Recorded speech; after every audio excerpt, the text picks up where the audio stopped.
Welcome back to the channel, guys. So in today's video, this is actually the second iteration of this video that we are recording because the first iteration kind of went out the window, and I'm going to explain to you guys why that happened.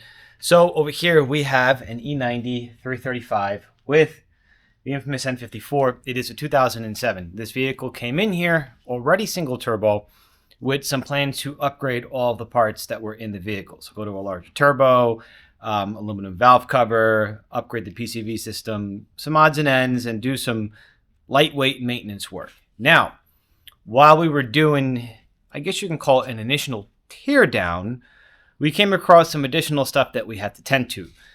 One of the things that no one wants to speak about in these N54s with the higher mileage, this one has 92,000 miles, between 92 and 93,000 miles. So one of the service items that no one wants to discuss are your exhaust valve stem seals. It was brought to my attention, that we had what appeared to be leaky valve stem seals on the exhaust side. Compression test came back mint, leak down test, everything checked out.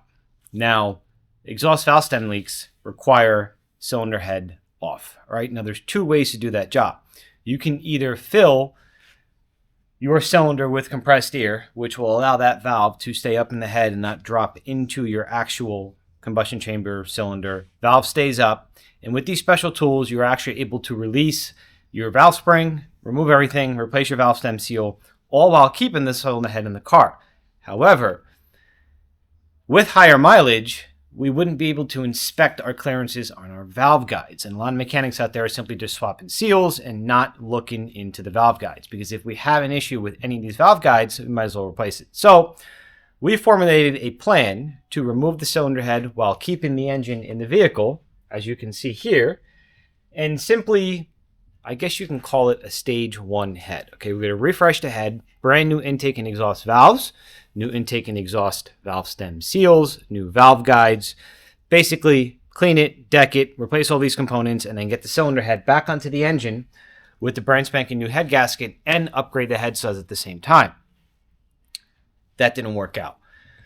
While we were disassembling everything, which first step is to remove our cam trays, right? So valve cover off, take the cam trays off, and then we're able to access our stock head bolts to be able to release them and pick the head up. However, let's go over here. So the first problem we ran into is our exhaust camshaft. These are our cam trays for the N54, as you can see here. Now, early N54 guys, BMW had a split ring design for these oil seals for your camshafts. So you can see here, it's a split ring, which means it splits at the top.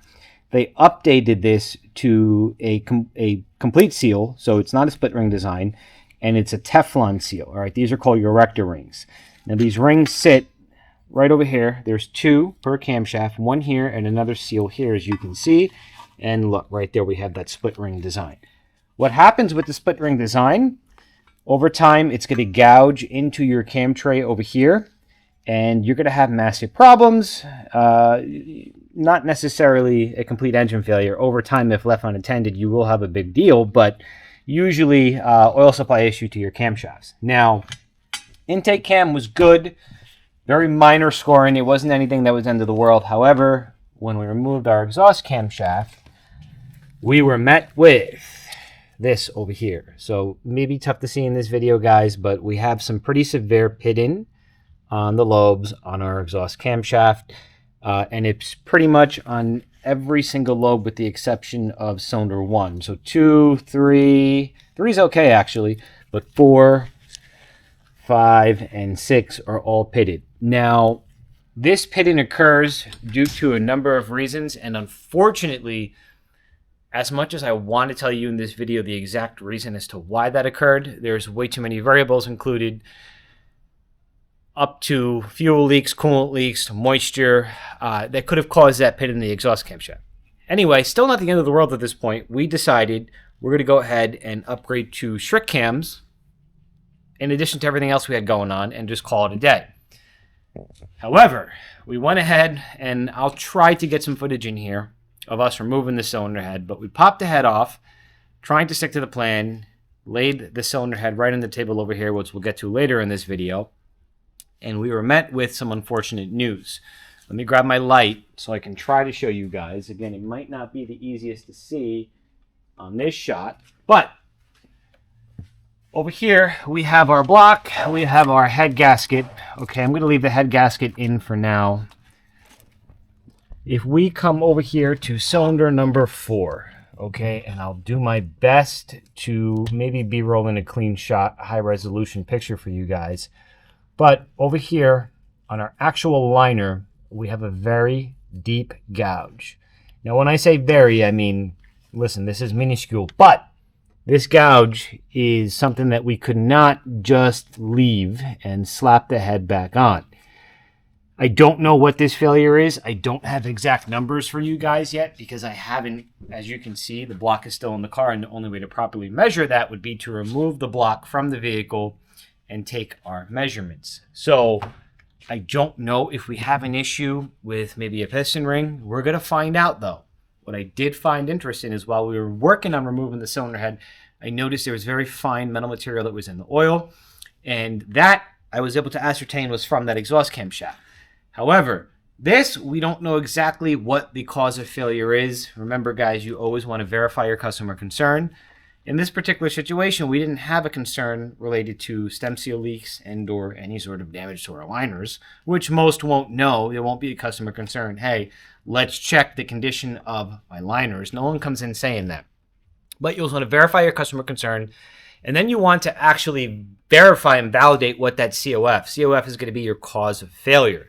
So we're going to work on now completely rebuilding this engine to a stage 1.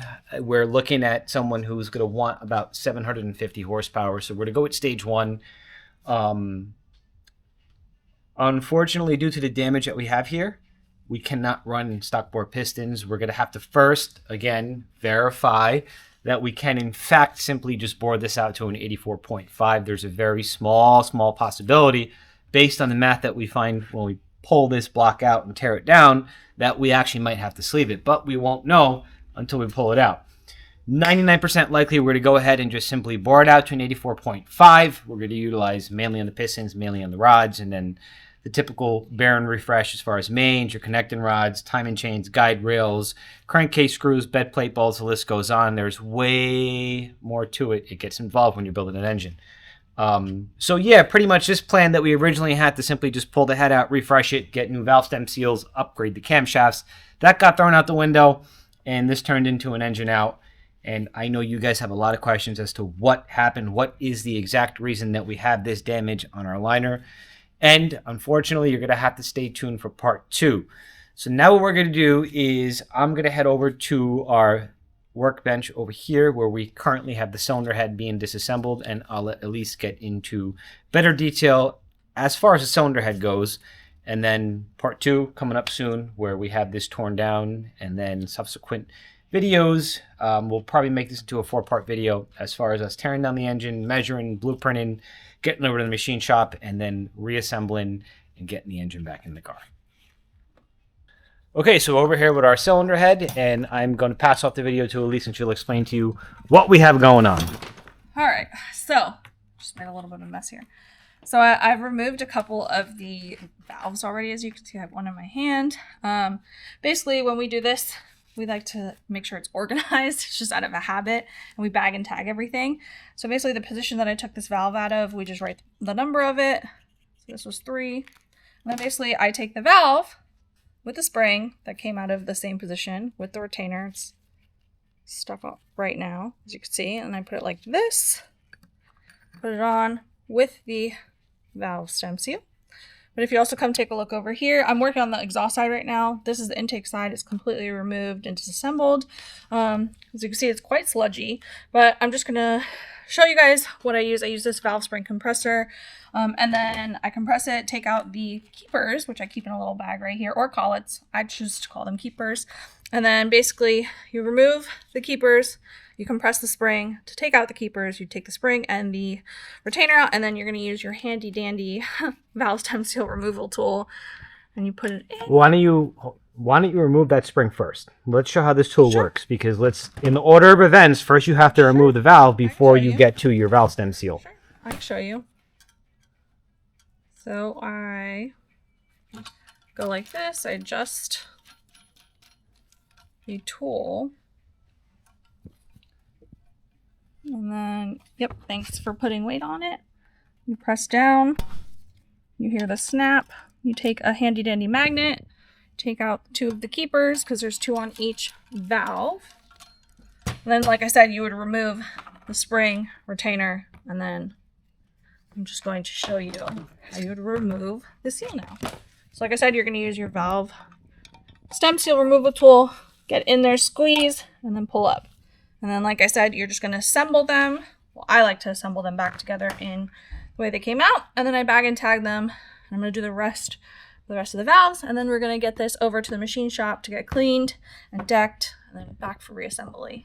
So in case you guys want to know where those valve stem seals sit, right over here, this is the exhaust side in our head. I will B-roll a nice clean shot of what that looked like with the leak that we had, but those valves sit over here in your exhaust side, and here's a good orientation view of what those seals look like on top of the valve. And what happens is these burble tunes are horrible. You can actually see this valve this stem seal started to deteriorate over here, and then eventually you'll have oil passing that seal, and you'll have a car that likes to smoke a lot. So yeah, like Elise said, next step is going to get this over to the machine shop to start the whole process. But being that, as you guys are aware from the first part of the video, we actually had to now remove the engine. So we're going to work on that, get this engine out of the vehicle, do our measurements, all that fun stuff, and then move on to taking everything to the machine shop as far as our cylinder head and the block. So stay tuned for part 2.